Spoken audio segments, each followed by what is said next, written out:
Tudo bem, pessoal? Eu sou Ricardo Cavalcante, vou dar algumas informações sobre como vai funcionar o nosso curso extensivo de Física no Mótla em 2021.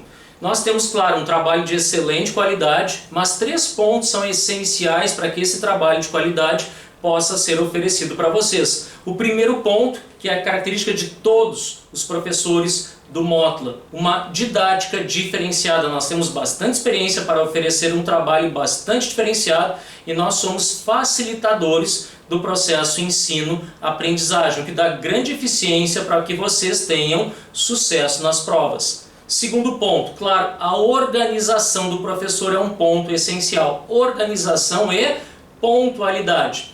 Terceiro ponto essencial, um material de excelente qualidade. Eu, por exemplo, na física, escrevo livros didáticos desde 1993, já voltados para vestibulares e a prova do Enem. Isso dá uma grande eficiência no sucesso de vocês e isso facilita toda a aprendizagem. Então, esses 3 pontos essenciais: didática avançada e diferenciada, organização, pontualidade do professor e material didático de excelente qualidade. Um outro ponto que se pode acrescentar aqui é um atendimento dentro e fora da sala de aula que seja também de qualidade. Nós somos extremamente atenciosos. Eu atendo em qualquer dia, em qualquer horário, pelas redes sociais ou pelo WhatsApp. Dúvidas, sempre que o aluno me manda uma dúvida, eu respondo o mais rápido possível. E claro, também nos plantões, quando presenciais.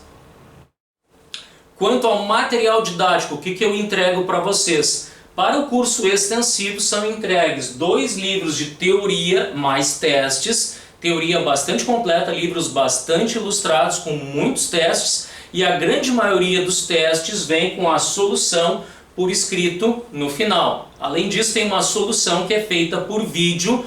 Também já explico esse tipo de acesso à solução por vídeo. Além desses 2 livros de teoria mais testes, nós temos 2 livros Enem, um correspondente aos conteúdos do primeiro livro e o outro livro Enem correspondente aos conteúdos do livro 2. E nós temos um livro de revisão, cujo curso de revisão eu falo logo em seguida. Então, basicamente, para o extensivo, 2 livros, teoria mais testes, 2 livros com questões do Enem, todas elas resolvidas, e um livro de revisão com resumos mais testes adicionais.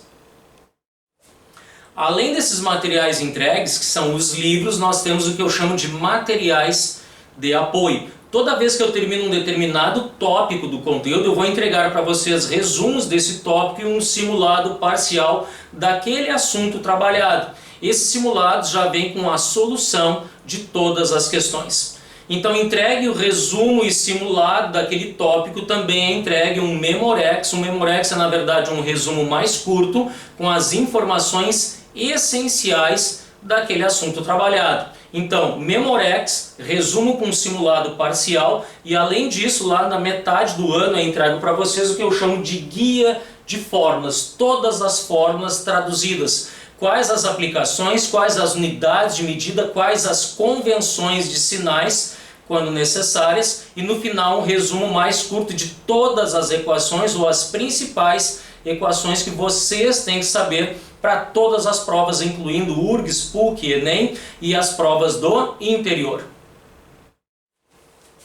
Um detalhe importante: em todos os arquivos de testes dos livros de vocês, nós temos a solução desses testes, a grande maioria por escrito, e também acesso por solução em vídeo da maioria das questões inseridas nesses arquivos de testes. Então, com esses QRs aqui, notem que aqui nós temos uma questão com QR Code, escaneia o QR pelo celular e imediatamente vocês são levados à solução desta questão por vídeo, eu mesmo explicando a solução daquela questão. Isso facilita bastante a vida de vocês. Então vocês têm, para a grande maioria das questões, acesso por escrito à solução ou acesso por vídeo.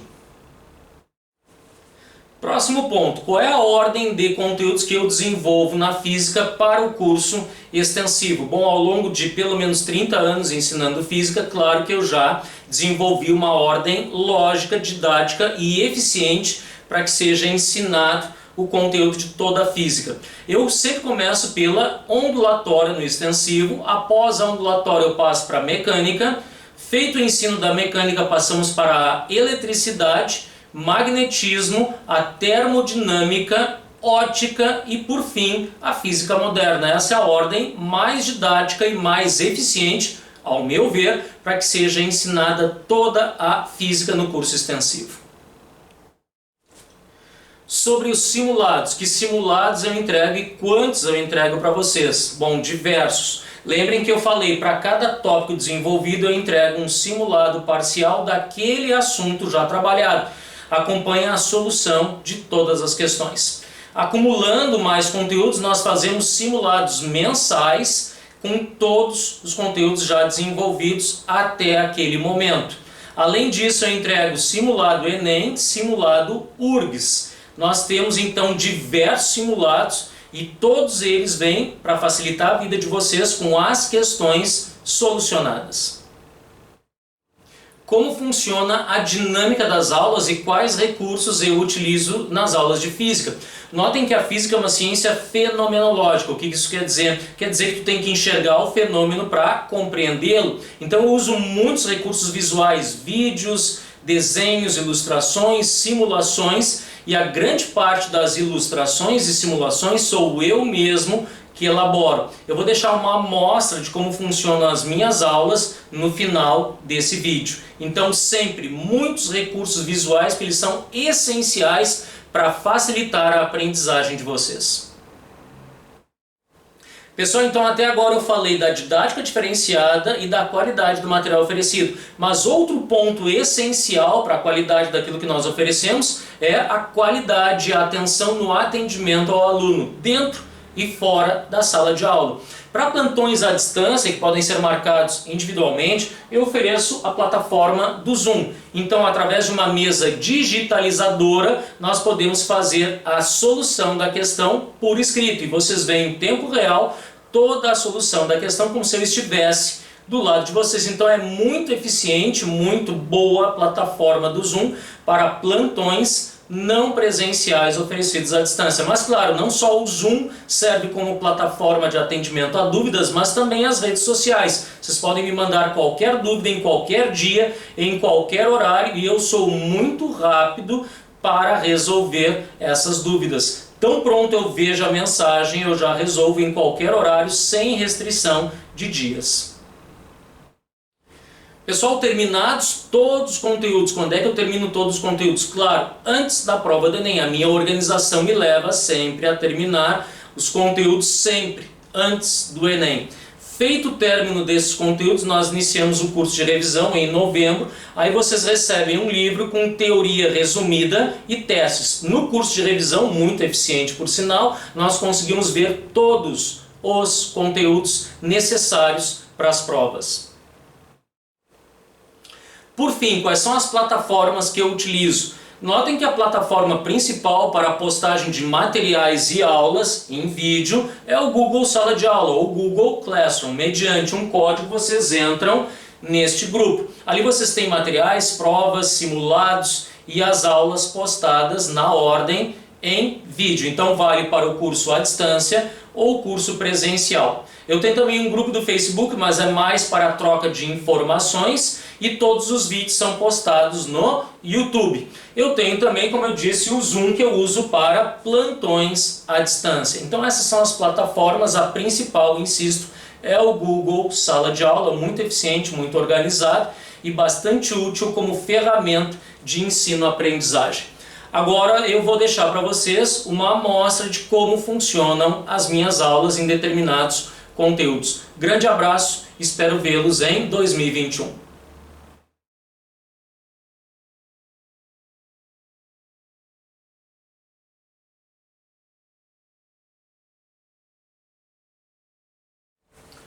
Tudo bem, pessoal? Todo estudo da ótica, a partir de agora, vai ser baseado nas aplicações da lei de Snell, a lei da refração. Então, nas incidências oblíquas da luz, não esqueçam que N1 vezes o seno de θ1 é igual a N2 vezes o seno de θ2, ou seja, pela milésima vez, se um raio de luz passar de um meio menos para o mais refringente, se o índice de refração aumentar, o raio refratado se aproxima da normal e o ângulo diminui em relação à normal. Se acontecer o oposto, se o índice de refração diminuir, se N2 for menor que N1, o raio refratado se afasta da normal e o ângulo aumenta. Uma interessante aplicação da lei de Snell é a chamada refração atmosférica, refração da luz que a atmosfera faz. Então a atmosfera, ela não tem na verdade a mesma densidade que o vácuo, óbvio. Então quando nós dizemos que o índice de refração do ar é igual ao do vácuo, isto é uma aproximação. E mais, nós sabemos que a atmosfera vai tendo uma densidade crescente à medida que nós nos aproximamos do nível do mar. Nas camadas mais altas da atmosfera o ar é mais rarefeito e nas camadas mais baixas o ar é mais denso. Então a atmosfera tem uma refringência crescente. Quando nós olhamos o pôr do sol, como nós podemos ver aqui o pôr do sol do Guaíba, na realidade o sol não está lá, certo? O sol está abaixo da linha do horizonte. O que nós enxergamos por causa da refração da luz na atmosfera é uma imagem virtual do Sol acima de onde ele realmente está. Então sim, se convençam, quando vocês estão olhando o pôr do Sol, na verdade o Sol não está mais lá, ele já está abaixo da linha do horizonte. Nós vemos uma imagem virtual do Sol. Mas como se forma essa imagem virtual que nós vemos do Sol devido à refração da luz e desvios por causa da refringência crescente da atmosfera e o fato de, claro, no nascer ou no pôr do sol, os raios de luz que vêm dele incidirem obliquamente. O que acontece aqui, sabendo que a refringência da atmosfera vai ser crescente, sim, a densidade é cada vez maior quando nós nos aproximamos do nível do mar, colocando aqui um determinado observador, o que ele observa do Sol? Lá está a posição real do Sol, onde ele realmente se encontra. Os raios de luz que vêm do Sol, eles vão incidindo obliquamente nas camadas da atmosfera e vai se aproximando cada raio de luz da normal naquele ponto, naquela camada. Percebam que esse último raio de luz que refratou na atmosfera e chega nos olhos do observador é o que permite ele enxergar a imagem do Sol. Só que esse raio, na verdade, foi desviado a partir da entrada na atmosfera. Então o que nós enxergamos é o prolongamento desse último raio de luz refratado, e esse prolongamento nos dá uma imagem acima de onde o Sol realmente está. Então notem que se isso aqui for um pôr do Sol, o Sol já se pôs, posição real, mas o observador ainda enxerga ele na linha do horizonte, mas o Sol não está mais lá. Ele está enxergando uma imagem por prolongamento de raio refratado, ou seja, uma imagem que é virtual do Sol. Então percebam que as curvas ou os desvios provocados pela atmosfera nos fazem ver o Sol, seja no nascer ou no pôr do Sol, acima de onde ele realmente está.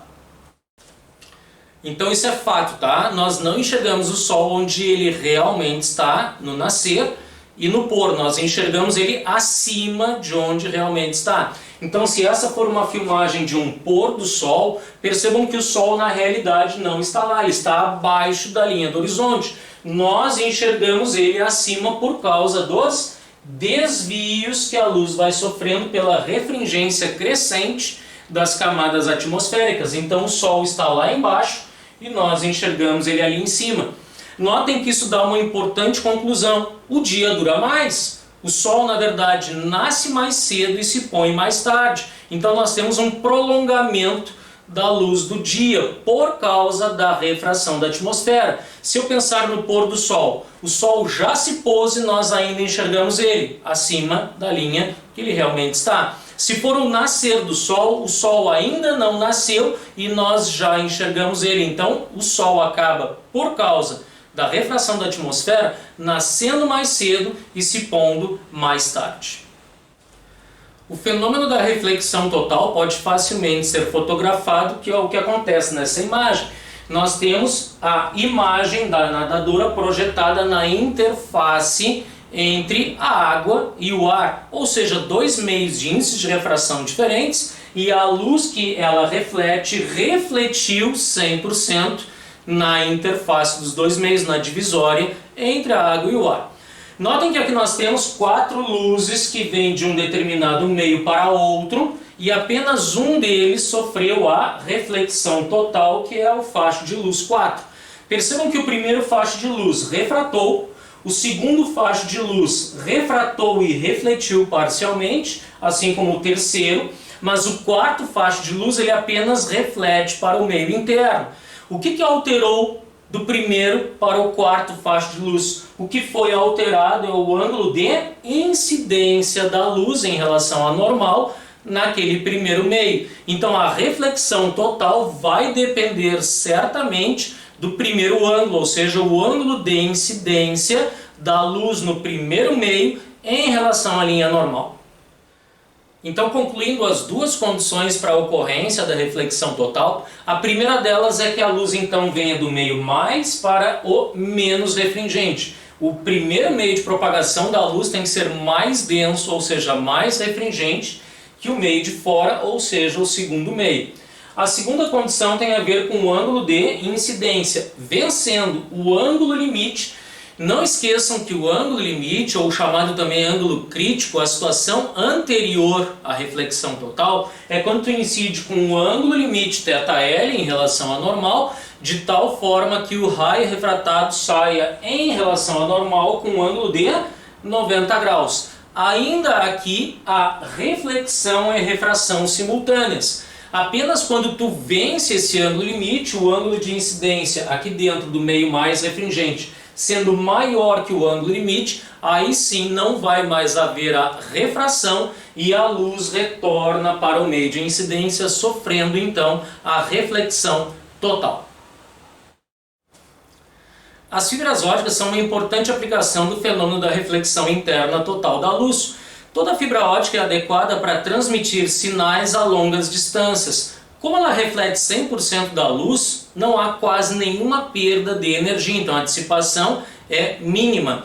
Nós temos um instrumento, na verdade, transparente, da espessura de um fio de cabelo, e a fibra ótica é formada por duas camadas, uma camada interna, chamada de núcleo, e uma camada externa, que é o revestimento da fibra. Essas duas camadas são transparentes, mas feitas de materiais com índices de refração diferentes. Onde ocorre na fibra a reflexão interna total da luz? Ocorre na parte interna, que é a parte do núcleo. Ali a luz reflete 100%, isso quer dizer que o núcleo tem que ser mais refringente que o revestimento, para que se obedeça à primeira condição de reflexão interna total da luz. O primeiro meio, ou meio interno, tem que ser mais refringente que o segundo meio, ou meio externo. Então sim, o núcleo é mais refringente que o revestimento. E como eu disse, as perdas de energia aqui são mínimas. Então a informação que entra é basicamente a mesma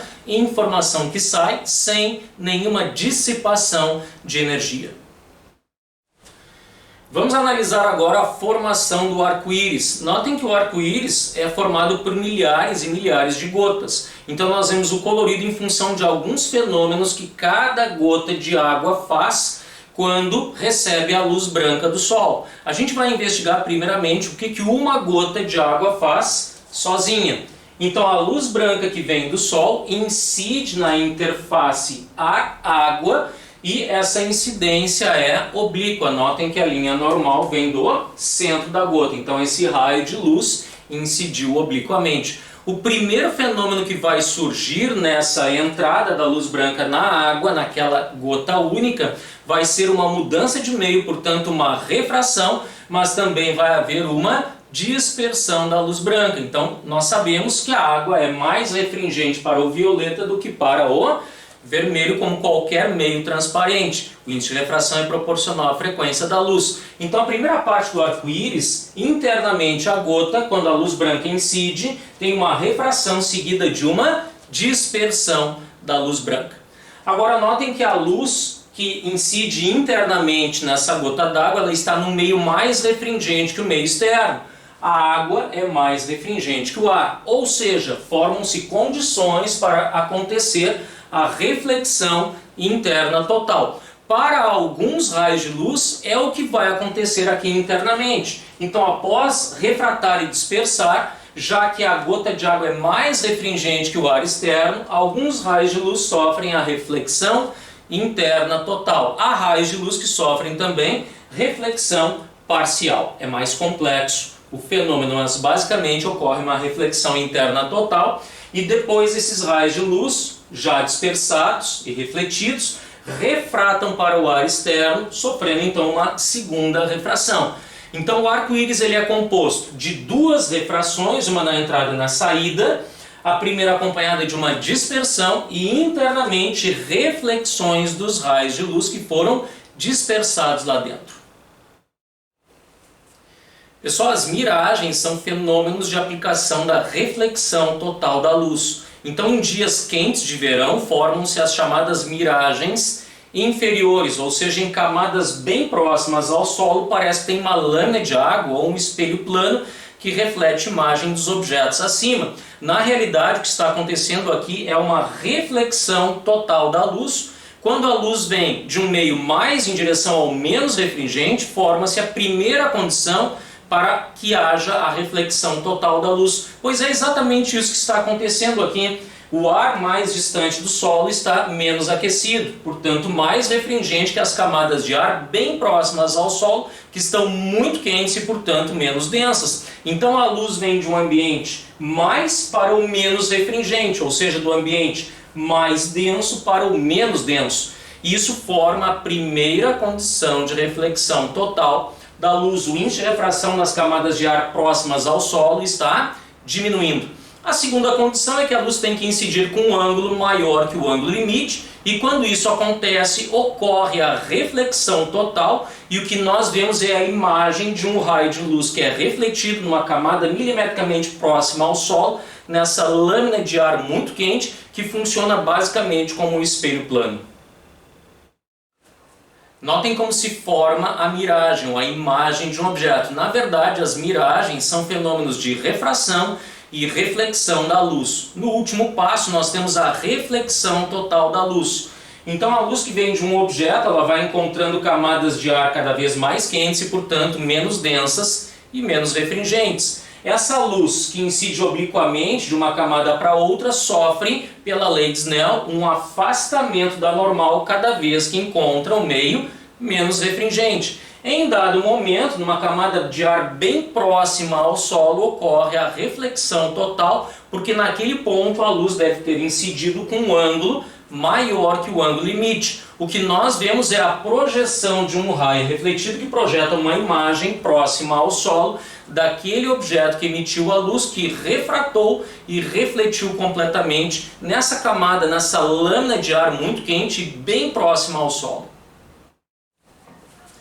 Existe também o efeito da miragem superior. Essa acontece em dias muito frios ou quando acontece o fenômeno da inversão térmica, em que o ar mais frio está próximo ao solo e o ar mais quente ou menos frio está acima dele. Aqui nós temos uma filmagem de um navio onde se apresenta, assim como nessa foto, a miragem superior. Então, num dia muito frio, isso aqui foi filmado ou fotografado lá no Mar do Norte, no Canadá. Percebam que uma imagem superior se forma por reflexão total da luz. Então a luz que vem de um ambiente muito frio, próxima ao oceano ou ao solo, ela vai encontrando camadas de ar menos frias e, portanto, menos densas, e essa luz vai se afastando da normal quando encontra índices de refrações menores, pela lei de Snell. Em determinado momento, numa camada de ar superior, quando vence o ângulo limite, sofre uma reflexão total, e o que nós vemos é o prolongamento ou a projeção de um último raio refletido que então projeta uma imagem acima de onde o objeto está. Então notem aqui, o ar vai ficando menos frio em camadas mais distantes do solo, a luz vai se afastando da normal até que em dado momento sofre a reflexão total e nós temos a projeção da imagem, esse raio refletido, lá acima de onde o objeto está. Ao contrário da miragem inferior, em que a imagem se projeta abaixo do objeto. Na miragem superior, como diz o próprio nome, a imagem está superior ao objeto. Aqui nós temos uma foto e um vídeo que mostram o efeito mais drástico da miragem superior, o efeito chamado Fata Morgana. Notem que nós temos uma imagem de um barco, de um navio flutuando sobre o oceano. Pessoal, esse vídeo, essa foto não são manipulação. São vídeos reais que mostram esse tipo de efeito.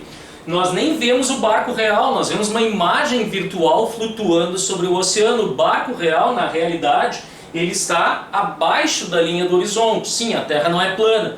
Então essa luz ela sofre uma reflexão total numa camada superior ao Sol, deve ser um ambiente bastante frio aqui, e nós temos, portanto, a imagem projetada acima do objeto. Esse nome Fata Morgana, do italiano Fada Morgana, é uma referência a uma fada da lenda do rei Arthur, porque ela tinha a capacidade de alterar a realidade. Então antigamente se pensava que isso aqui era um efeito de bruxaria quando visualizado no oceano ou em determinado ambiente. O efeito da Fata Morgana, por ser uma miragem superior, tem a mesma explicação do que foi dado para a miragem superior. O interessante é que a Fata Morgana pode acontecer não só em dias muito frios ou locais muito frios, também pode acontecer em locais onde ocorre o efeito da inversão térmica, em que o ar frio fica próximo ao solo e o ar menos frio fica acima do solo.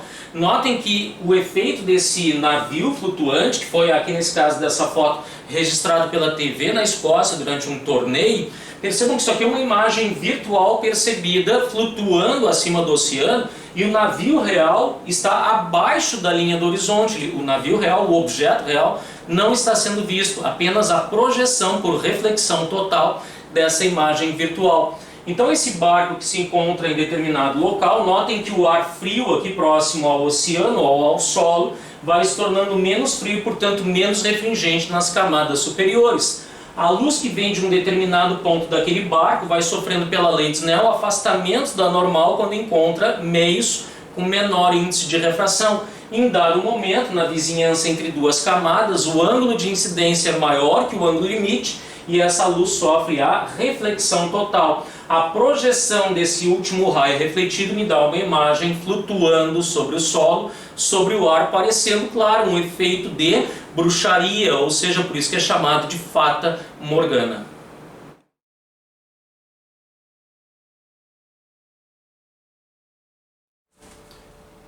Questão 45 sobre o funcionamento de uma fibra ótica e a reflexão interna total da luz. Então eles querem saber como é que é o ângulo de incidência para ver a reflexão total e como funciona a questão do revestimento e do núcleo interno dessa fibra. Lembrem que então a fibra ótica ela é constituída de um revestimento e um núcleo interno, onde neste núcleo ocorre a reflexão interna total da luz. Agora, para ver a reflexão interna total da luz, a luz tem que incidir obliquamente na interface entre dois meios de índices de refração diferentes. O que vai acontecer aqui é que para ver a reflexão interna total, o primeiro meio tem que ser mais refringente que o segundo meio, ou seja, o meio interno, que é o núcleo, tem que ser mais refringente que o revestimento ou a casca.